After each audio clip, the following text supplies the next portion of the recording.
तो आज हम लोग डिस्कस करने वाले हैं रिव्यू लिटरेचर का। जो बुक डिस्कस कर रहे थे उसका चैप्टर 3, और वो चैप्टर 3 का उसका टाइटल है sources of information and conducting searches. मतलब जो भी रिव्यू लिटरेचर के लिए जो भी इंफॉर्मेशन है उसका सोर्स कहाँ पे है और कैसे हमें सर्च कंडक्ट करना है, इसी से रिलेटेड ये पर्टिकुलर टॉपिक है। सो इस चैप्टर में we are going to consider क्या importance of conducting a thorough and comprehensive literature search. हमें क्या करना है, we are going to consider importance. पहली चीज ये समझना है कि उसका इम्पोर्टेंस क्या है। किस चीज का importance? Conducting a thorough and comprehensive literature research करने का इम्पोर्टेंस क्या है as a part of literature review. जब भी हम लिटरेचर रिव्यू कर रहे हैं तो उस समय पे इसमें मोर स्पेसिफिकली यदि आप देखेंगे तो हम क्या करने वाले हैं, डिफाइन करने वाले हैं कि टर्म लिटरेचर सर्च होता क्या है। दूसरा डिस्कस करने वाले हैं reason for carrying out a literature search. तो क्या रीजन हो सकता है, हम क्यों लिटरेचर सर्च करना चाहते हैं, तो वो भी समझने की कोशिश करेंगे। Procedure for evaluating online resources. Online sources देखो, ऑनलाइन सोर्स में एक चीज है कि वेब पे ना लोग ब्रॉडकास्ट भी लिखते हैं, विकीपीडिया भी अवेलेबल है, लोग पेपर भी छापते हैं, अलग अलग जर्नल्स भी अवेलेबल हैं, जो इंडेक्स जर्नल हैं, कुछ नॉन इंडेक्स जर्नल हैं, करेक्ट, बुक्स भी लोग लिखते हैं। तो सारे इंफॉर्मेशन हमें इलेक्ट्रॉनिक मीडिया पे अवेलेबल हैं, लेकिन वो इंफॉर्मेशन कितना वैलिड है, क्या वो सही है, क्या हमें अपने थीसिस में या अपने रिव्यू लिटरेचर में उन चीज़ों को इंक्लूड करना चाहिए या नहीं करना चाहिए। तो हमारे पास क्या प्रोसीजर है, हम कैसे इवेलुएट करेंगे ऑनलाइन सोर्सेज जो अवेलेबल हैं उनको, तो ये भी चीज़ सीखने वाले हैं। एंड कंसिडरिंग क्या कंसिडर करने वाले हैं, वैराइटीज ऑफ इलेक्ट्रॉनिक टूल्स जो हैं, जो अवेलेबल हैं, वो कौन कौन से टूल्स अवेलेबल हैं जिसको हम लोग इंफॉर्मेशन सर्च करने के लिए यूज कर सकते हैं। ठीक है, we are also going to identify the different types of information sources which you are likely to assess when involved in academic research। जब भी आप एकेडमिक रिसर्च करेंगे तो उस केस में जो है हम ये आइडेंटिफाई करने वाले हैं कि different types of information sources, कितने तरह के इंफॉर्मेशन सोर्सेस हैं। उसके बाद आउटलाइन करने वाले हैं, outline an effective sequence of steps to take in the literature search process. जब भी हमें लिटरेचर सर्च करना है, वो भी एक प्रोसेस है, राइट, सर्च करने का एक तरीका है। तो उसमें इफेक्टिव सीक्वेंस क्या होना चाहिए स्टेप्स का, कौन सा स्टेप 1 होना चाहिए, स्टेप 2 क्या होना चाहिए, स्टेप 3 क्या होना चाहिए, वो भी चीज देखने वाले हैं। And then we are going to illustrate the function of keywords, कि हमें जो कीवर्ड्स जो हम लोग डालते हैं सर्च करने के लिए वो, और बूलियन लॉजिक जो है, मतलब दो दो तीन कीवर्ड्स डाल करके और फिर बूलियन लॉजिक मतलब एंड और ये सारे जो ऑपरेटर यूज करते हैं, उसका सर्च करने, मतलब उसको कैसे यूज करके कीवर्ड्स और बूलियन लॉजिक यूज करके इंफॉर्मेशन सर्च करा जाता है, उसके बारे में देखेंगे। And then we are going to introduce other electronic tools, right, कि और इलेक्ट्रॉनिक टूल्स कौन कौन से हैं for supporting the literature search process, such as RSS feeds, social bookmarking etcetera. ठीक है, तो अभी आएगा what is a literature search. पहला आता है डिफाइन करना। तो डिफिनीशन क्या है, literature search is defined by Sarah Gus in 1999। ये क्या डिफाइन कर रहा है कि लिटरेचर सर्च जो है उसको डिफाइन कर रहा है कि क्या है, एक systematic and thorough search of all types of published literature in order to identify as many the items as possible that are relevant to a particular topic.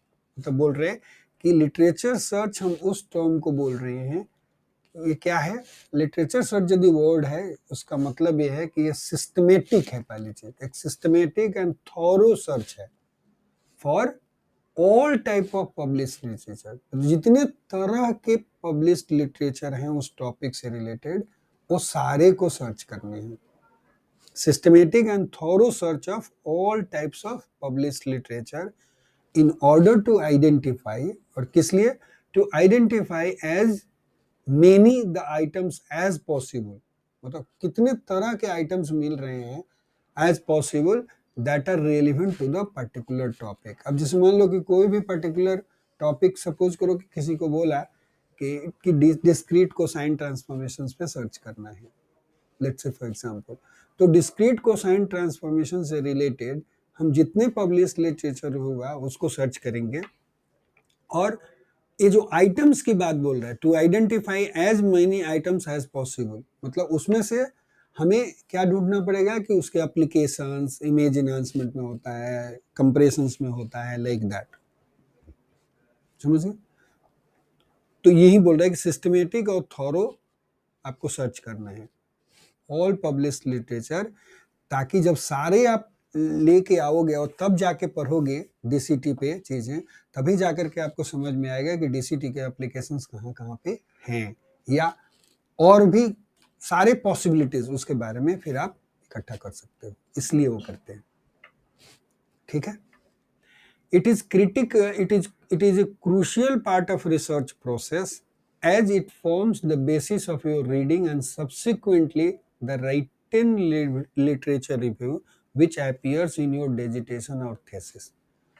पहली चीज कि ये बोल रहा है कि ये crucial part of research process है, मतलब लिटरेचर सर्च जो है वो मटेरियल सर्च करना एक क्रूशियल पार्ट है आपका थीसिस लिखने का, क्योंकि इसी जो आप मटेरियल जो सर्च करोगे वही आपका बेसिस बनेगा, वही मटेरियल आपका बेसिस बनने वाला है फॉर योर रीडिंग, उसी को आप पढ़ने वाले हो, एंड सब्सिक्वेंटली उसके बाद आप राइट लिखने भी वाले हो उसी के बेसिस पे जो पढ़ा लिटरेचर रिव्यू, एंड वो literature review which is going to appear in your dissertation और thesis.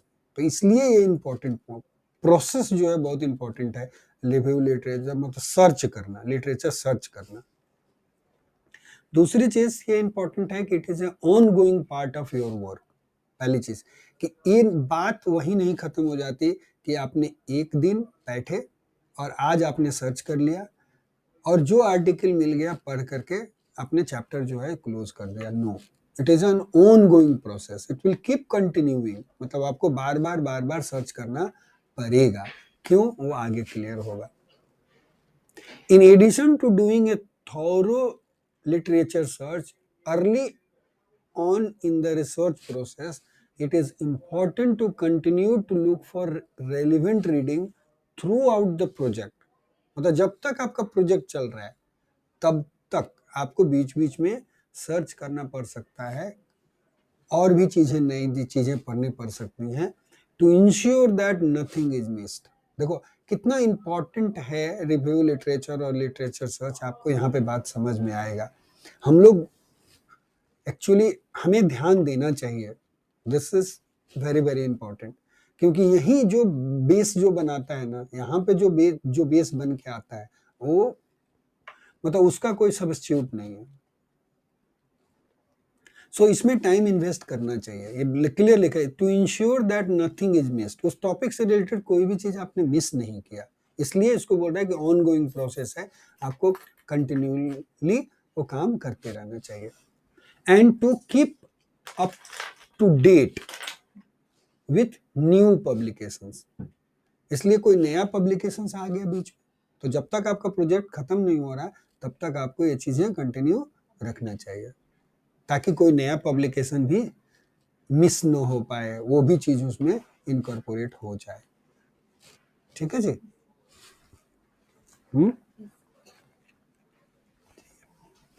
It is also possible that the focus of your research may change during the course of your work.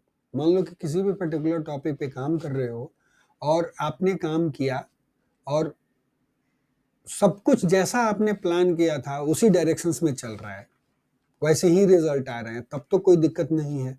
लेकिन बीच में ना आप खुद ही review करते हो कि सपोज करो कि जैसा आप सोच रहे थे वैसा रिजल्ट आपका आ नहीं रहा है, तो आप ये सोच सकते हो कि नहीं, दूसरा मेथड कोई ट्राई कर लेते हैं, let's try some other things out. तो यही बोल रहा है कि हो सकता है, it is also possible that the focus of your research may change during the course of your work, which may which tech which makes it even more important to revisit and adapt your searches to cover these new directions in your thinking। मतलब उसमें यदि आपका research का direction change हो रहा है तो आपको फिर से दोबारा सोचना पड़ेगा कि कौन सा कीवर्ड लेना है, किस तरह की चीजें लेनी है, कैसे सर्च करना है, कौन सी लाइब्रेरी सर्च करनी है, like that. Okay, so it is a ongoing process है। ठीक है जी। सो ये बोल रहे it is important to revisit and adapt, मतलब फिर आपको उसके अनुसार आपको अप्रोच चेंज करना पड़ सकता है, your searches to cover this new directions. तो जो न्यू डायरेक्शंस में आप मूव करना चाहते हो वो चीज कवर हो जाए in your thinking. The availability of information electronically has meant that literature searching has become very much more complex। अब देखो इलेक्ट्रॉनिकली सारे इंफॉर्मेशन आजकल अवेलेबल हैं, तो पहला चीज तो इंपॉर्टेंट है, searching has become very much more complex. पहले के कंपैरिजन में एक कॉम्प्लेक्स प्रोसीजर बनते जा रहा है देन इन पास्ट, राइट। मतलब जैसे जैसे आपका इंफॉर्मेशन लोड बढ़ेगा, जैसे जैसे फ्लड ऑफ इंफॉर्मेशन प्रोवाइड होंगे, वो प्रोसेस कॉम्प्लिकेट होता ही जाता है। Although the speed and convenience at which sources can be assessed is also has also increased। लेकिन ये भी बात सही है कि पहले कोई भी चीज ढूंढने में बहुत टाइम लगता था, पहले नेट की भी स्पीड बहुत स्लो थी, अब देखो इतना फास्ट है, एक बटन क्लिक में फटाफट सब कुछ मिल जाता है।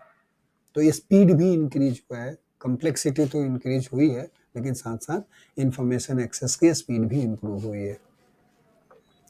Not only is there a phenomenal amount of information available which you can retrieve from your own computer or a mobile phone through the internet, but also there is a wide variety of ways in which you can search for this information। बोल रहे mobile से आप अपने personal computer पे आप जो है बहुत सारे इंफॉर्मेशन नेट थ्रू नेट ना आपके पास इंफॉर्मेशन जो है वो अवेलेबल हैं, जिसको आप एक्सेस कर सकते हो, मोबाइल फोन पे कर लो या अपने लैपटॉप पे कर लो।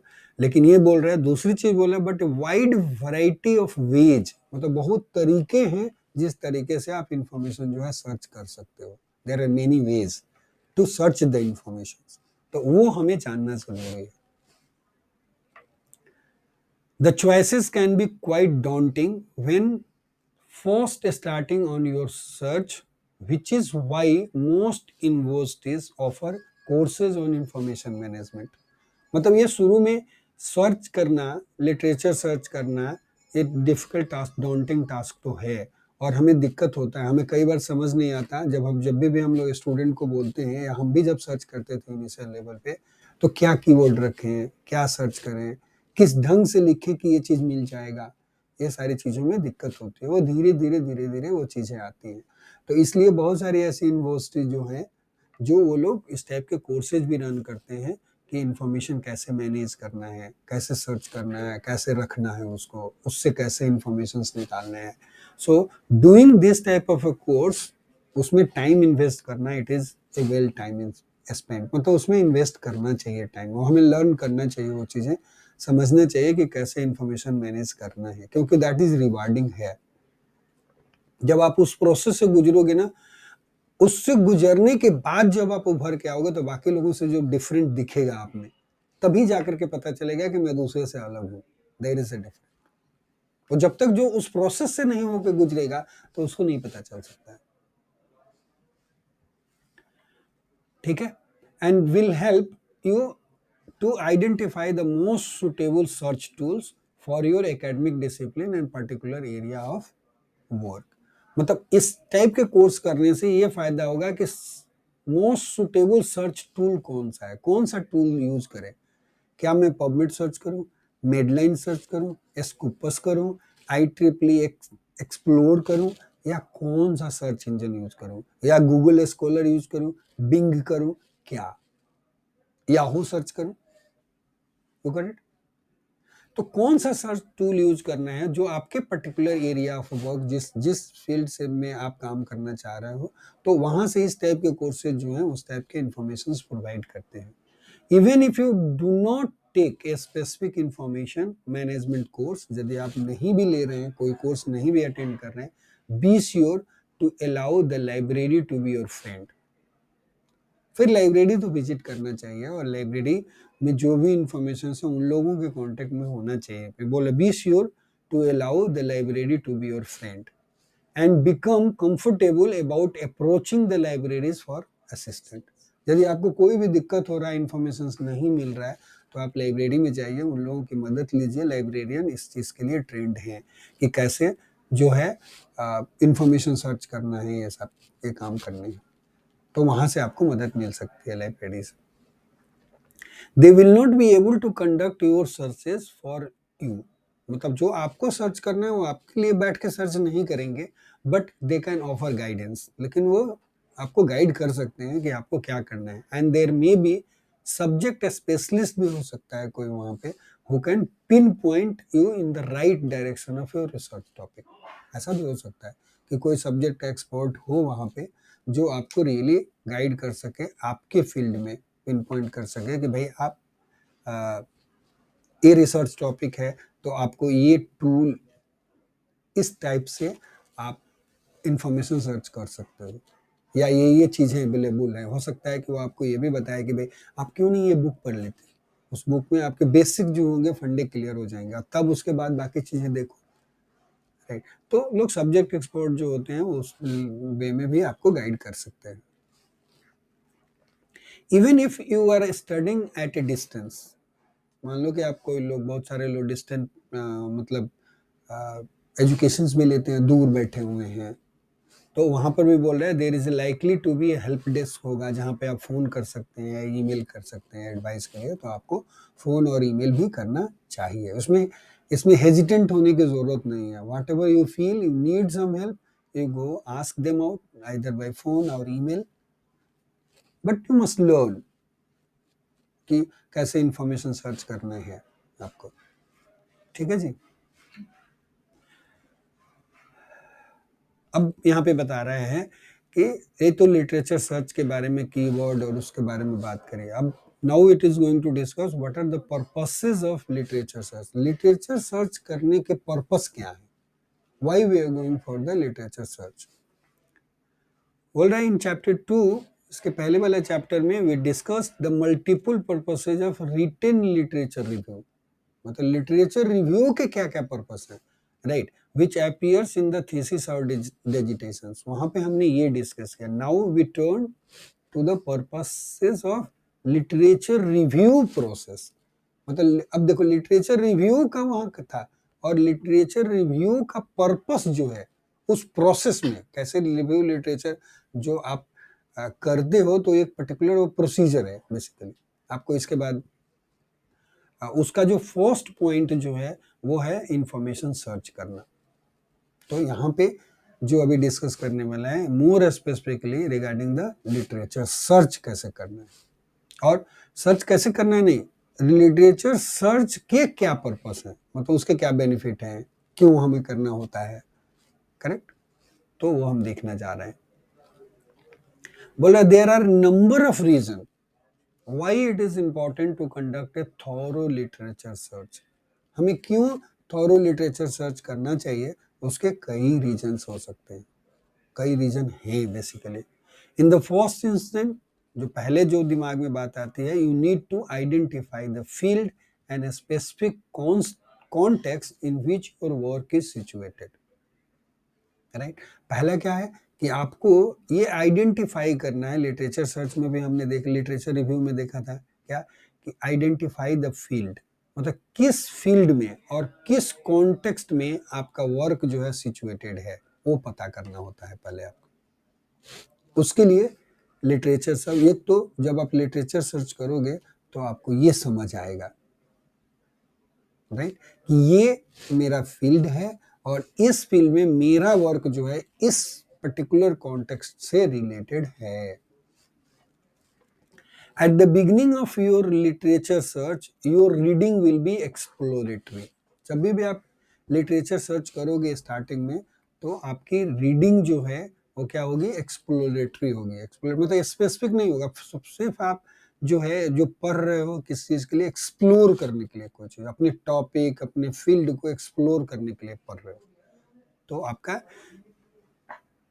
बिगनिंग जो है ऑफ लिटरेचर सर्च जो है वो क्या है, एक्सप्लोरेटरी इन नेचर है।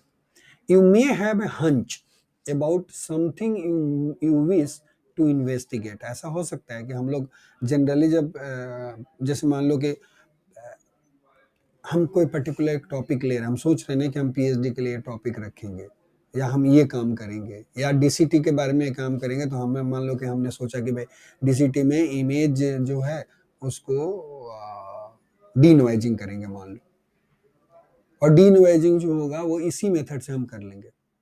ऐसा एक हंच हो सकता है कि ये मेरे लिए बेहतर टॉपिक है, that could be possible, and with that hunch हमने फिर अपना स्टार्ट किया लिटरेचर सर्च करना।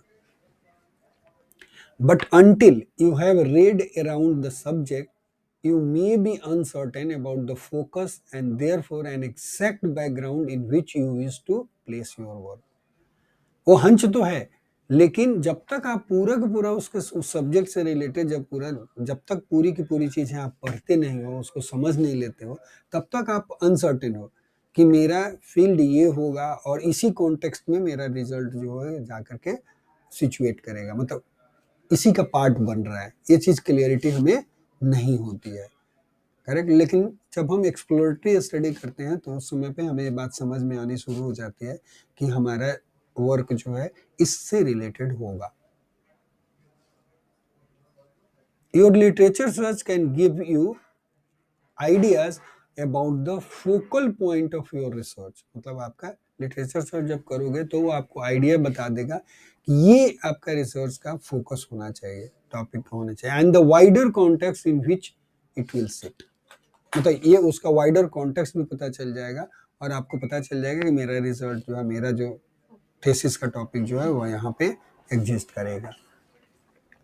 As well as helping you home in on topic, it can assist you in identifying your approach to the research and the methodology you wish to attain wish to adopt। मतलब बोल रहे हैं कि जैसे जैसे आप literature search करोगे और करके आप पहला तो मतलब आपका था एक्सप्लोरेटरी ही, तो जैसे आप पढ़ोगे अंडरस्टैंडिंग आपकी बढ़ेगी, आपका एरिया फिक्स हो जाएगा, आपका फील्ड फिक्स होएगा, उस समय पे आपको मेथड्स भी पता चलेंगे कि किस कैसे हमें अपनी स्टडी को अप्रोच करना चाहिए, अपने रिसर्च को कैसे अप्रोच करना चाहिए और कौन से मेथोडोलॉजी जो है हमें यूज करना चाहिए।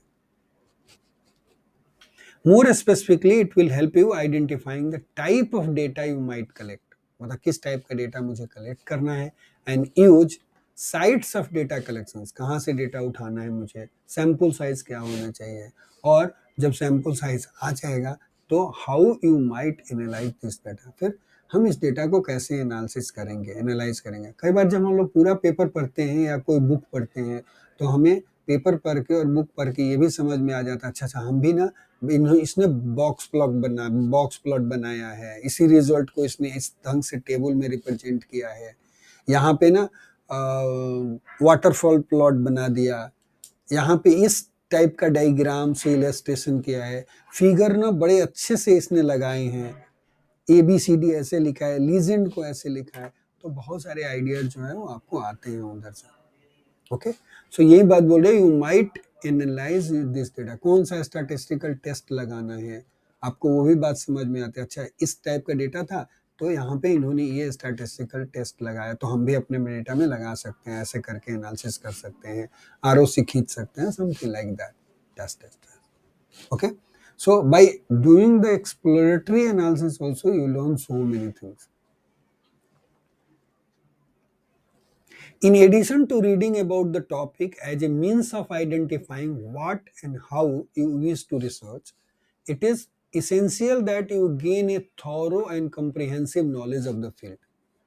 ये भी एक इम्पॉर्टेंट पॉइंट है कि आपका जो आप टॉपिक तो सर्च कर रहे हो आइडेंटिफाई करने के लिए कि आपको क्या और कैसे आपको रिसर्च करना है, लेकिन ये भी ज़रूरी है कि आपकी अंडरस्टैंडिंग जो है आप गेन करें, एक थॉरो एंड कॉम्प्रिहेंसिव नॉलेज जिस फील्ड में आप काम कर रहे हैं उसके फील्ड के बारे में आपको थॉरो और कॉम्प्रिहेंसिव नॉलेज हो, वो भी चीज़ इंपॉर्टेंट है.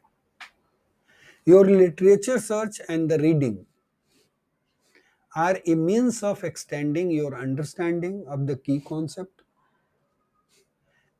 theories and methodology in the field. क्या बोल रहे हैं?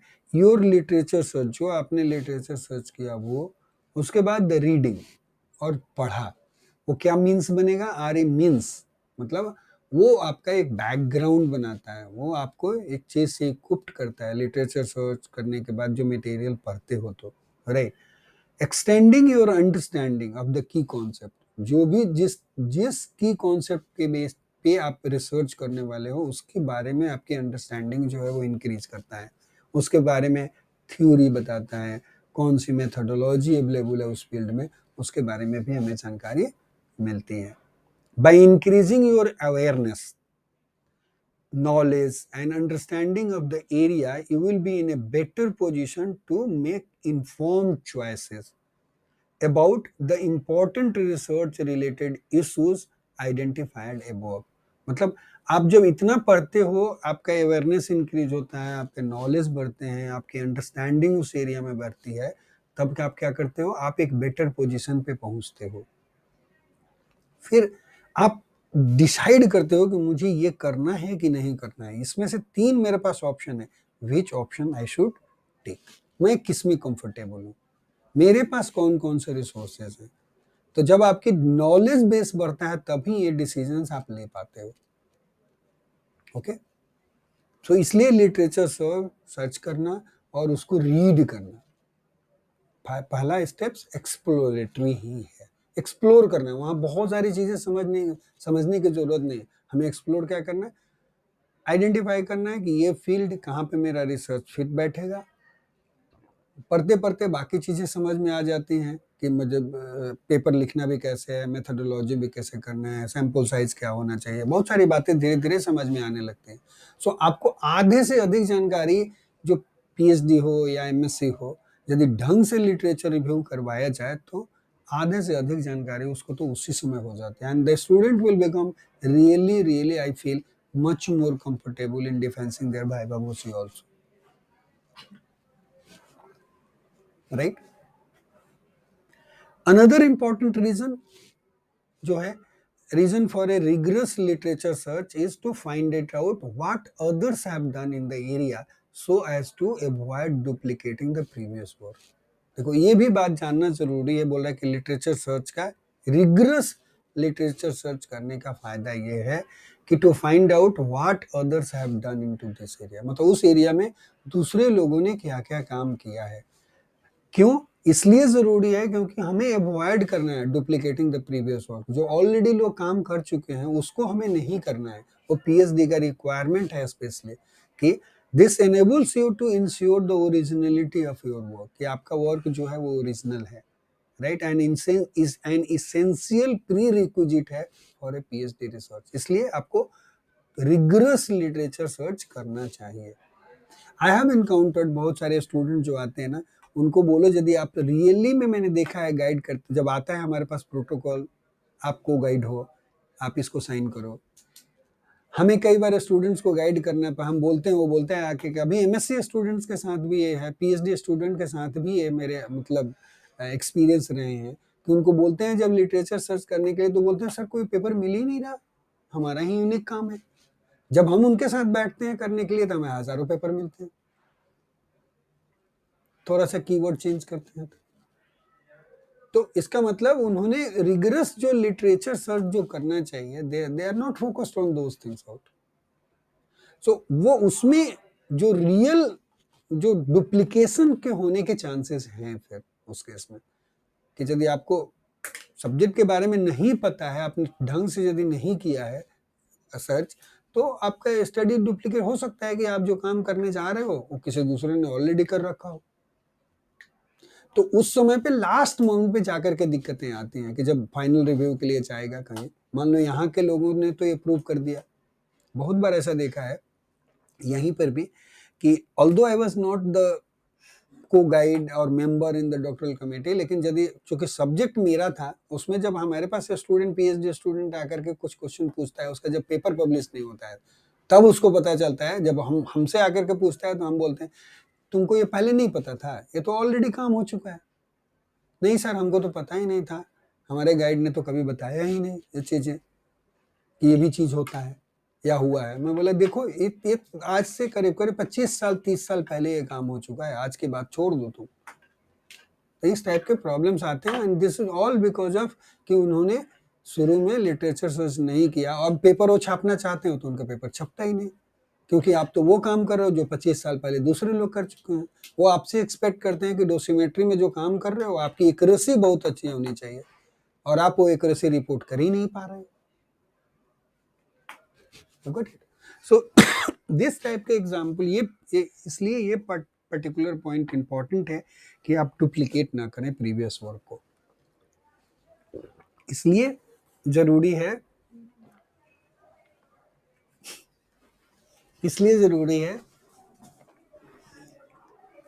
कि आप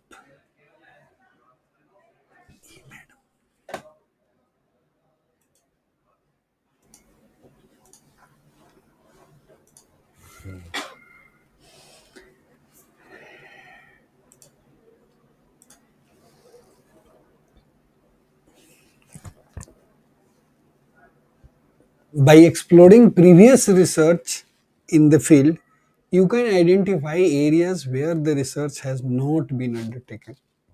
देखो क्या क्या आपको लिटरेचर सर्च करने का मतलब ये है, by exploring previous research in the field, मतलब जब भी आप लिटरेचर सर्च करोगे तो आज के तारीख में वही डेटा मिलने वाला है जो पहले रिसर्च हो चुके हैं आपके टॉपिक से related. So what advantage you are going to get, you can identify areas where research has not been undertaken, अभी तक किस एरिया में रिसर्च नहीं हुआ।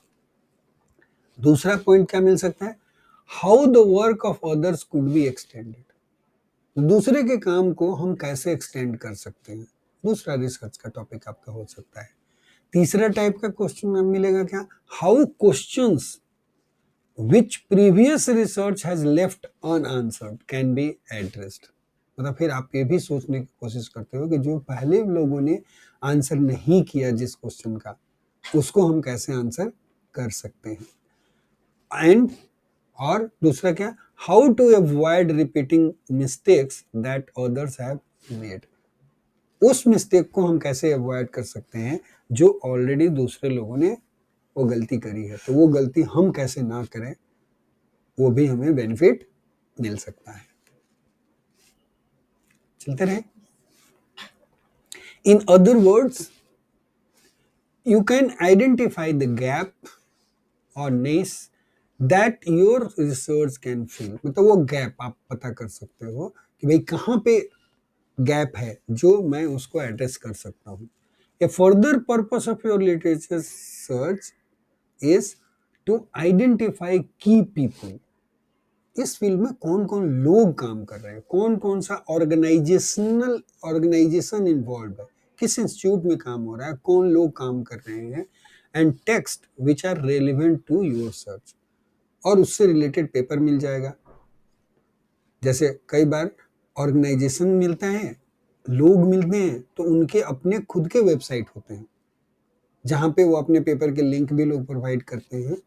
वो यूनिवर्सिटी जो होती है उनके रिसर्च, उनके यहाँ कौन कौन से रिसर्च होते हैं उसके वेबसाइट पे सारी चीजें एड्रेस होती हैं, तो वो भी इंफॉर्मेशन आपको मिलता है। Relevant organisation might include academic हो सकता है, गवर्नमेंट हो सकता है, प्रोफेशनल बॉडीज भी हो सकती है। जैसे फॉर एग्जाम्पल न्यूक्लियर मेडिसिन में देखोगे तो यूरोपियन सोसाइटी ऑफ ENM है, राइट। उसी तरह से SNMI है, SNMI MI है, तो अलग अलग जो ऑस्ट्रेलियन के प्रोफेशनल बॉडीज है, तो हर प्रोफेशनल बॉडीज पे कुछ न कुछ, और गवर्नमेंट का कोई वेबसाइट है, जैसे मान लो कि गवर्नमेंट के वेबसाइट में AERB का है, BRNS है, NMMS है यहाँ पर। तो अलग अलग गवर्नमेंट के भी वेबसाइट्स हैं जहाँ पे आपको इंफॉर्मेशन मिल सकते हैं, प्रोफेशनल बॉडीज भी मिल सकते हैं, एकेडमिक इंस्टीट्यूशंस भी मिल सकते हैं। जैसे जो जो एकेडमिक इंस्टीट्यूशन है सबने अपना CV लगा दिया, हो सकता है कि अपने पेपर का लिंक भी प्रोवाइड करें, that might be possible. There will be a key journals also, ऐसा हो सकता है ये भी आपको पता चले कि की जर्नल्स कौन कौन से हैं in your field, in which peer reviewed articles are published. मतलब कौन कौन से जर्नल हैं जिसमें पीयर रिव्यूड आर्टिकल पब्लिश्ड होते हैं, वो जानना जरूरी है। You should identify which journal are relevant to you, कौन सा जर्नल आपके लिए रेलिवेंट है, मतलब आपकी टॉपिक से रेलिवेंट है। ये नहीं जैसे मान लो कि आप अपना देखो, तो जैसे मान लो तुम आर्टिफिशियल इंटेलिजेंस, मशीन लर्निंग और इसमें जब तुम PhD कर रहे हो, तो तुम्हारे लिए जर्नल सिर्फ European journal of nuclear medicine, Indian journal of nuclear medicine, journal of nuclear medicine यही रेलिवेंट नहीं है। सिर्फ न्यूक्लियर मेडिसिन नहीं रहता, तुम्हारा वाइड एरिया ओपन होता है। आर्टिफिशियल इंटेलिजेंस के भी जर्नल होंगे, मशीन लर्निंग के लिए भी जर्नल होंगे, पैटर्न रिकॉग्निशन के जर्नल्स हैं, मतलब वो भी एरिया तुम्हारे लिए वाइड ओपन हो जाता है, which you can access, you can learn, you can know, something like this. Okay, so you should identify which journals are relevant for you and keep referring to them on a regular basis throughout your research for significant publications। तो उसमें आपसे related कोई paper आया या नहीं आया, वो चीज ढूंढते रहना चाहिए। तो जब लिटरेचर सर्च करोगे तभी जाकर के ये सारी चीजें पता चलेंगी।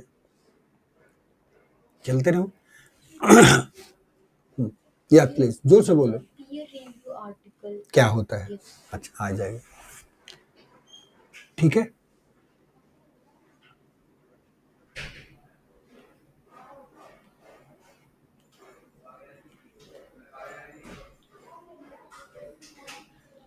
द पीयर रिव्यू आर्टिकल ये होता है। पीयर रिव्यू का मतलब देखो यहाँ पे, द पीयर रिव्यू प्रोसेस जो है means that other academic or professionals in the field have reviewed and made the recommendation about each article published, therefore ensuring its quality। मतलब 2 या 3 लोग आप ही के फील्ड में, जैसे मान लो कि तुमने कोई पेपर जर्नल में भेजा, तो आपके पेपर को इसी न्यूक्लियर मेडिसिन में काम करने वाले लोग 2 या 3 लोग जो है आपके पेपर को पढ़ते हैं, कमेंट करते हैं, और वो उसके इम्प्रूवमेंट के लिए बात बताते हैं, या उसकी क्वालिटी को एक्सेप्ट करते हैं, या क्वालिटी को इम्प्रूव करने के लिए बातें बताते हैं। ये इसके बाद ही, उनके रिकमेंडेशन को फुलफिल करने के बाद ही वो पेपर जाकर के पब्लिश किया जाता है। तो ऐसा जर्नल पीयर रिव्यूड जर्नल को, मतलब पीयर रिव्यूड आर्टिकल को पब्लिश करता है, वो जर्नल्स माने जाते हैं। ठीक है,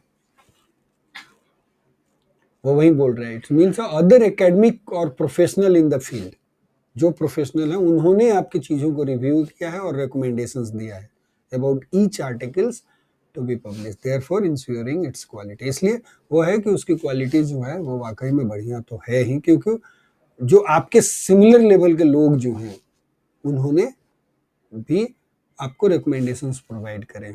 ठीक है, ओके, गुड गुड क्वेश्चन।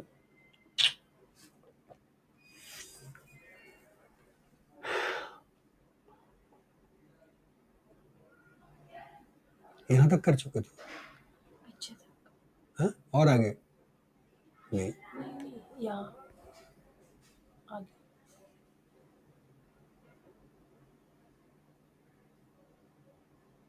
ये क्या? नहीं जो ये तो कर चुका था, कॉन्टेक्स्ट कर चुके थे, आइडेंटिफाई कर चुका है, और आर्टिकल से रीडिंग मीन की कॉन्सेप्ट हो गया, रिपीटिंग मिस्टेक्स ये भी कर चुके थे। हाँ, यहीं पे आके पूछा था, इसके आगे चल रहा है। ठीक है, good. As you continue to trawl, ठीक है, ट्रॉल का मतलब क्या होता है? To search through a large amount of information. मतलब जब आप लार्ज अमाउंट ऑफ इंफॉर्मेशन बहुत सारे अवेलेबल है, उसमें से आप कुछ इंफॉर्मेशन अपने निकाल रहे हो, troll through the literature, you will begin to notice the familiar names।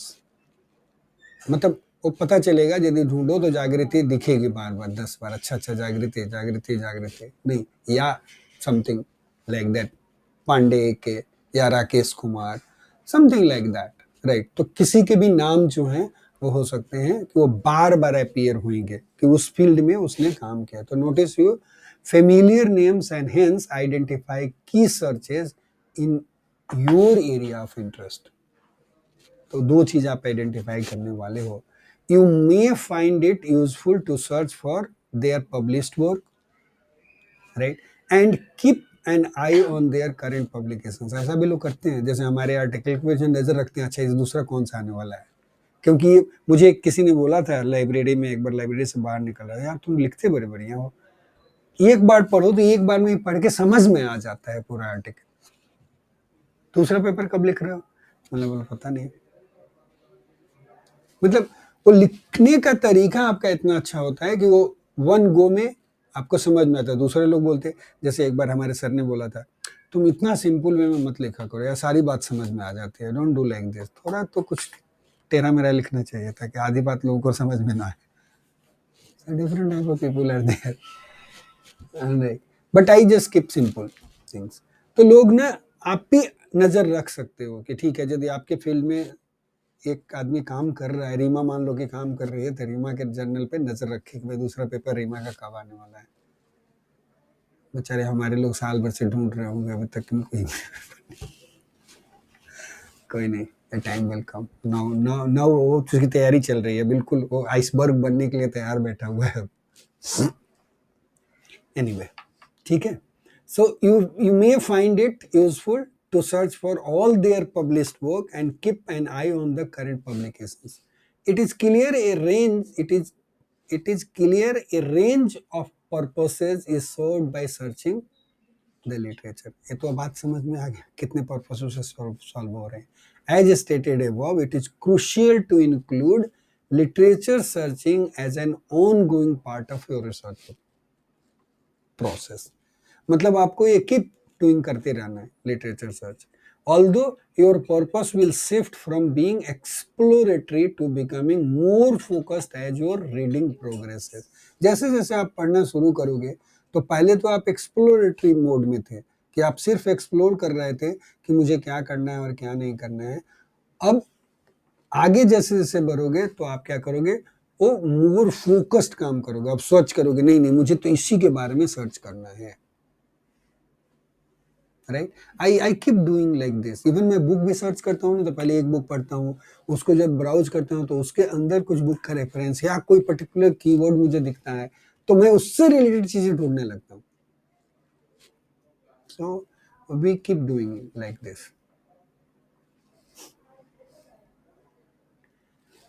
Source of information चलते रहे ना, है? जब जब मन करे तो बता देना बस, तांबा रुक जा बस, है? चलते रहे। Source, sources of information. In this section, we consider the different information sources that are available. कौन कौन से information sources जो हैं वो available हैं, उसके बारे में हम डिस्कस करेंगे। When conducting academic research, जब आप academic research करते हो, you will not be restricted to one particular type of publication. Right, मतलब ये नहीं कि एक पर्टिकुलर टाइप ऑफ पब्लिकेशन पे ही अपने आप को रेस्ट्रिक्ट कर दो, नहीं। और information source, but will want to investigate the full range of relevant material. मतलब उस टॉपिक पे जितने तरह के रेलिवेंट मटेरियल मिल सकते हैं, वो सारे आपको एक्सप्लोर करने चाहिए, ठीक है। The most common source has summarised as below. Books, पहला बुक्स की बात करें, books are likely to be the first port of call for many new researchers as a means of beginning the exploratory journey in and around the field. जैसे मान लो कि ये हो सकता है कि जैसे आपको आर्टिफिशियल इंटेलिजेंस मशीन लर्निंग पे काम करना, तो बुक, एक गुड बुक कोई जहाँ से आपको बेसिक बात समझ में आए, वो चीजें हो। You are lucky to have like teachers, नहीं कि जो आपको मदद कर देते हैं कि भाई ठीक है ये है, बेसिक चीजें बता देते हैं, वो उसके फाउंडेशंस को तैयार कर देते हैं। लेकिन यदि आपके पास वो फाउंडेशंस नहीं है, वो हेल्प नहीं है, तो you can go to the books read करना शुरू में, बाकी चीजें समझना इजी होता है। ठीक है, सो books are likely to be the first port of call for many new researchers as a means of beginning the exploratory journey in and around the field. Even this is true for the MSc also, कि जिस topics पे, जैसे मान लो कि DCT से related, जैसे हम किसी को बोलते हैं स्टूडेंट को कि भाई तुमको इस टॉपिक पे जाकर के मटेरियल इकट्ठे करने हैं, तो उसके लिए बेस्ट ये है कि कोई बुक पकड़े जो डीसीटी पे लिखी हुई है। वो बुक पढ़ेगा तो पहले उसको बुक में, टेक्स्ट बुक में कुछ अच्छी चीजें, उसका एक बेसिक फाउंडेशन बन जाएगा, and then he can search the other articles. Your university library bookshelves are lined with the books in the printed form, and increasingly it is possible to access many of them electronically as e-books also. आजकल e-books भी available है, मिल जाता है। ज़्यादातर आजकल e-books ही available है, printed तो कम ही होते हैं। फिर भी हम लोग प्रिंटेड खरीदते हैं, ऐसा नहीं कि नहीं खरीदते हैं। It is now possible to read many books on a portable e-book reader. होता है, लोग खोल लेते हैं ना, पीडीएफ में खोल लो, ई बुक रीडर भी है, अलग अलग फाइल पर्टिकुलर फॉर्मेट पे लोग बुक लिखते हैं, वो उनसे हम ऐप्स बने हुए हैं जिसमें ऐप्स में खोल करके हम लोग पढ़ लेते हैं। Such as Kindle, the device produced by the international online retailer Amazon, whether access in printed और इलेक्ट्रॉनिक फॉर्म। आप बुक को प्रिंटेड फॉर्म में लीजिए या एक इलेक्ट्रॉनिक फॉर्म में लीजिए, there is a variety of types of book that you may refer to as a part of your work. The following are the most important. अब book, type of book की बात बोल रहा है कि किस टाइप्स के बुक्स जो होंगे, वही बोला है, चाहे प्रिंटेड लीजिए या इलेक्ट्रॉनिक बुक लीजिए, right. The following are the most important जो है, वो टेक्स्ट बुक है। एक टेक्स्ट बुक से क्या मिलता है? It contains the underlying principles, concept and theories मिलती है उस फील्ड के बारे में, और वो चीज they often content information which is generally accepted as being commonly agreed knowledge in the field. मतलब टेक्स्ट बुक का यही फायदा है कि टेक्स्ट बुक में जो सारे लोग एग्री कर रहे हैं वही इंफॉर्मेशन होते हैं। जहाँ कंट्रोवर्शियल होते हैं उस तरह की बातें उसमें नहीं होती। Everybody is agree, that type of information is available in the textbook. Specialised book भी होती है, जैसे may for example report on research completed for a PhD thesis पे हो सकती है बुक कोई हो, या specific theoretical area of your field of research, जिस फील्ड में आप काम कर रहे हैं उस पे थ्योरेटिकल किसी ने बहुत अच्छी बात लिखी हो, कोई बुक ऐसे अवेलेबल है स्पेशलाइज्ड बुक उसी टॉपिक पे हो। जैसे मान लो किसी ने डीसीटी पे ही एक बुक लिख रखी, सिर्फ बुक ही डीसीटी पे हो या वेबलेट ट्रांसफॉर्म पे हो, एक ही टॉपिक पे book, like they may include collections of chapters हो सकता है written by different authors on a particular specialist theme with a overall editor.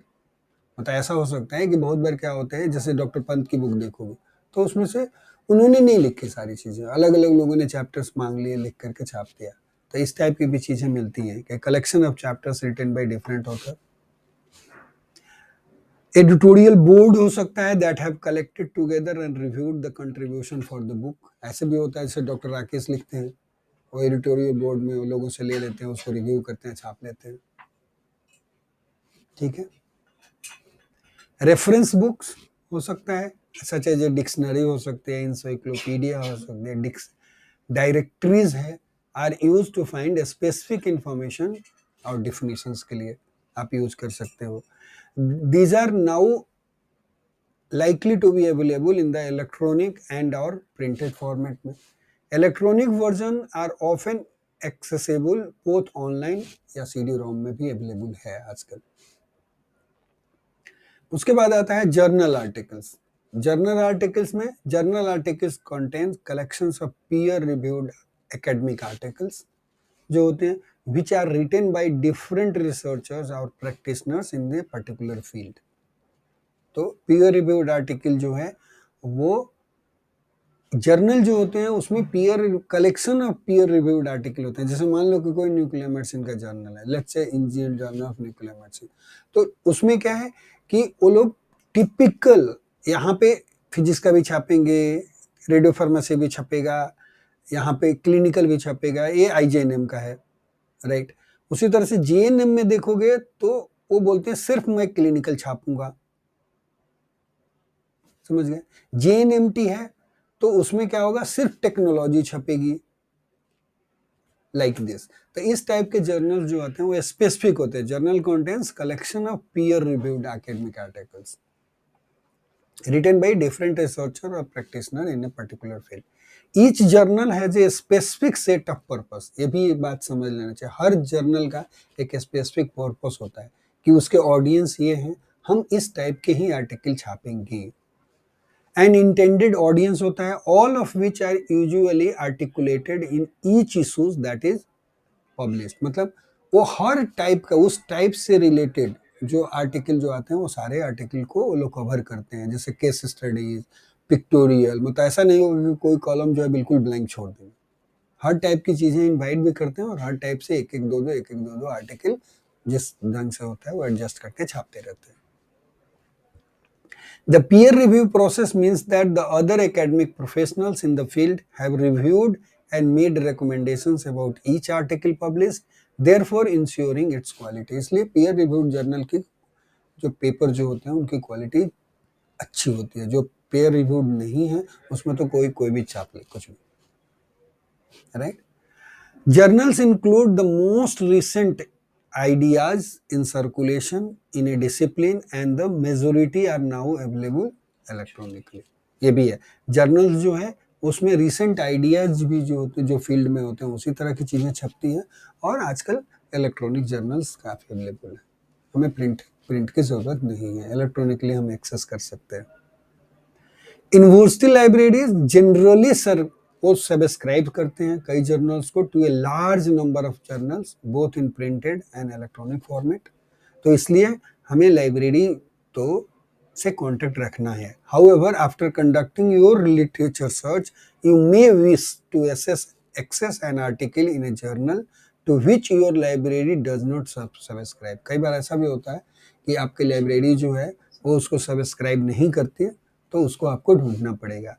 It is usually possible to access the article through interlibrary loan। मतलब library ना loan पे मंगा लेती है बहुत सारे आर्टिकल्स, कि जैसे मान लो कि हमारे यहाँ नहीं है और उनको पता है कि हमारी भी सेंट्रल लाइब्रेरी है और आईआईटी दिल्ली की भी सेंट्रल लाइब्रेरी है, या इनमास में कोई चीज़ अवेलेबल है जो जो आर्टिकल जो है हमें चाहिए और वहाँ पे अवेलेबल है, तो वो क्या करते हैं, वो लोग वहाँ से लोन पे ले लेते हैं, आर्टिकल ले लेंगे या प्रिंटेड मटेरियल ले लेंगे।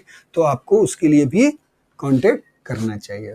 जैसे ब्रिटिश लाइब्रेरी से भी लोग ले लेते हैं, अलग अलग है। वहाँ पे यूके जिसने बुक लिखा वो यूके का ऑथर है, तो यूके की बात उसने ज़्यादा करी या ब्रिटिश लाइब्रेरी की बात करी। It is also worth doing a search for the article using Google scholar. Google scholar से भी आप सर्च कर सकते हैं बहुत सारे आर्टिकल्स, और वहाँ पे जो है वो आजकल तो पीडीएफ उसके लिंक भी मिल जाते हैं लोगों को और फ्रीली भी अवेलेबल होता है। कोई ऐसा भी आर्टिकल हो सकता है कि जो फ्रीली अवेलेबल ना हो, लेकिन गूगल स्कॉलर से भी आप सर्च कर सकते हैं। Most journal publish between 3 and 6 issues. एक साल में 3 से 6 इशूज जो है लोग पब्लिश करते हैं, अरे, और उसको सारे को एक वॉल्यूम में कोलेक्ट करके डाल देते हैं। इसलिए हमेशा जर्नल जो होता है उसमें वॉल्यूम, इशूज, पेज नंबर, ये सारी चीज होती है, रेफरेंसेस में वो लिखना होता है कि कौन सा वॉल्यूम में पब्लिश था। ठीक है जी, चलते रहो। Okay, publish literature review of a field. These may be in the form of either journal articles or a book and provide summary and synthesis of research and or theory in the field। यहाँ पर भी है, journal article हो सकता है, book हो सकता है, समरी हो सकती है रिसर्च के, इस टाइप के भी बुक जो है लोग पब्लिश करते हैं। They are also known as systematic reviews, right, उस टाइप का भी होता है, सिस्टमेटिक रिव्यू हो जाती है, जैसे आप एक रिव्यू आर्टिकल को देख रहे थे। And are usually undertaken by a team of academics and professionals to investigate a clearly focused aims और क्वेश्चंस। वहाँ पर भी रिव्यू आर्टिकल भी लिखने के लिए उसमें भी एक पर्टिकुलर एम होता है कि इसको एम बनाते हुए हम रिव्यू आर्टिकल लिख रहे हैं, और तब वहाँ पे ऑथर जो है वो लिखता है उसमें कि इसके लिए हमने ये सर्च किया, इतने आर्टिकल इंक्लूड करे, फिर उसका निचोड़ वो लिखता है। Organizations such as Cochrane Collaboration in the healthcare field provide a collection of systematic review to inform practice. Cochrane library में भी बहुत सारे रिव्यू आर्टिकल्स आपको मिल जाते हैं मेडिकल से related. A published literature review provides a useful introduction and overview of a field. मतलब जिस फील्ड के बारे में रिव्यू आर्टिकल किसी ने लिखा है तो वो क्या प्रोवाइड करता है, एक इंट्रोडक्शन अच्छा खासा बता देता है, और ओवरव्यू तो बता ही देता है उस फील्ड के बारे में कि क्या है। एक रिव्यू आर्टिकल पढ़ने के बाद आदमी को थोड़ी बहुत इतनी बात समझ में आ जाती है। But it is important not to rely solely on this, लेकिन रिव्यू आर्टिकल पे बिल्कुल वैसा रिलाई नहीं करना चाहिए कि उसी पे रिलाई हो करके बस रिव्यू आर्टिकल से उठा लिया, ऑलरेडी किसी ने किया ही हुआ है तो चलो जी मेरा काम हो गया, उसी का 2-4 लिख करके लिख दिया। No, this is not the good way. Why? When doing your thesis and dissertation के बारे में जब आप रिव्यू लिटरेचर कर रहे हैं तो सोनली उसके ऊपर रिलाई नहीं करना है। क्यों? क्योंकि you should demonstrate that you are able to identify and interpret the relevant original source yourself। ये जरूरी है कि ओरिजिनल सोर्स है, प्रीव्यू आर्टिकल नहीं, उसने किसी ने कोई बारे में लिख दिया नहीं, उसका रेफरेंस जो दिया उस आर्टिकल को पढ़ के आपको समझ आना चाहिए, आइडेंटिफाई करना चाहिए, उसकी फाइंडिंग्स को आप इंटरप्रेट करने की कैपेबिलिटी आपके अंदर होनी चाहिए। तो इसलिए सिर्फ रिव्यू आर्टिकल पे रिलाई नहीं करना है या सिस्टमेटिक रिव्यू पे रिलाई नहीं करना है। क्लियर?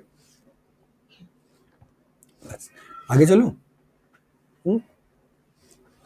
ग्रे लिटरेचर में है, वही रिपोर्ट्स होता है, could be written by the companies, government organisations and might report होगा जो investigation into the event of situations, findings और रिकमेंडेशंस, इस टाइप की चीजें लिखते हैं। वही जो तुमने बोला था, पेटेंट्स हो सकता है, कॉन्फ्रेंस प्रोसीडिंग्स हो सकती है, राइट, क्लिनिकल ट्रायल्स हो सकता है।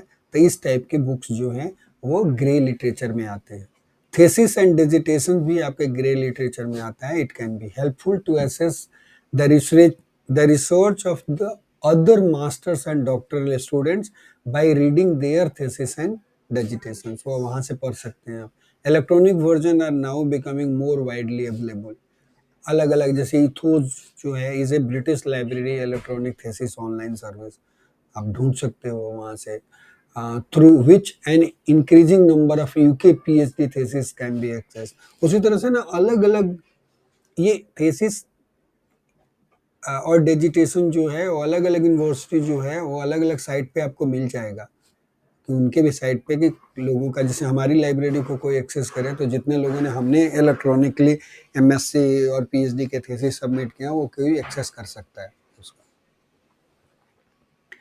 Thesis and digitation, otherwise hard copy of the thesis need to be requested from the library where they are held through the inter library loan facility. वही वाली बात है, यदि मान लो कि आपको इलेक्ट्रॉनिक नहीं मिल रहा है, आपको हार्ड कॉपी चाहिए, प्रिंटेड चाहिए, तो आप लाइब्रेरी से कांटेक्ट कर सकते हो किसी का थीसिस पढ़ना है तो, कि वो वहाँ से कई बार लोग मंगा देते हैं। Some thesis and dissertations may have been published in more concise form.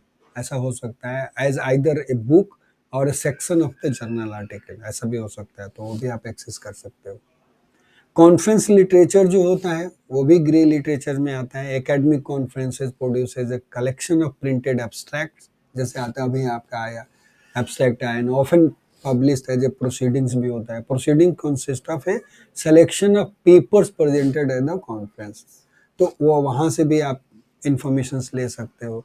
दूसरा जो है ग्रे लिटरेचर में पॉपुलर मीडिया के भी आती है, जैसे न्यूज़पेपर आर्टिकल आ गया, प्रैक्टिशनर ट्रेड जर्नल्स आए, मैगजीन्स आ गए, may be relevant for your research topic so that a researchers can find out about the contemporary events and interpretations and reactions from the general public। जैसे AI के बारे में अभी general public के क्या reactions है, like media से उठा सकते हैं, ऐसे उठा सकते हैं, आप कर सकते हो।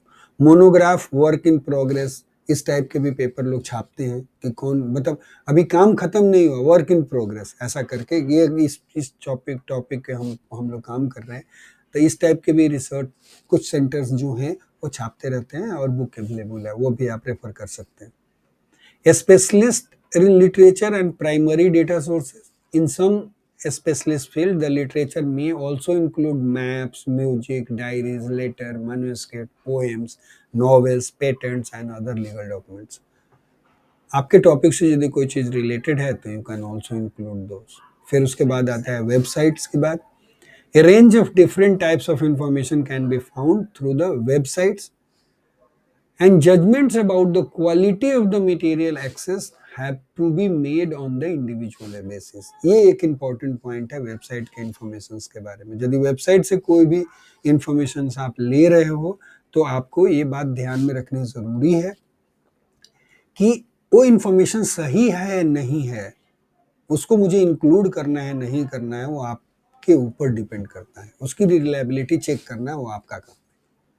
Some example of types of websites that could be used as a source of information are mentioned here, like professional organizations such as British Psychological Association, उसने अपने वेबसाइट का दे दिया नाम, provides a wealth of information on publications, conferences and relevant press releases। तो वहाँ पे वो मिल जाएगा। यूके गवर्नमेंट का दूसरा साइट उसने लोड किया, बताया कि ये साइट जो है provides policy documents, reports, resources, charities such as Oxfam, gives information about world events, appeals, and access to the development of report and resources.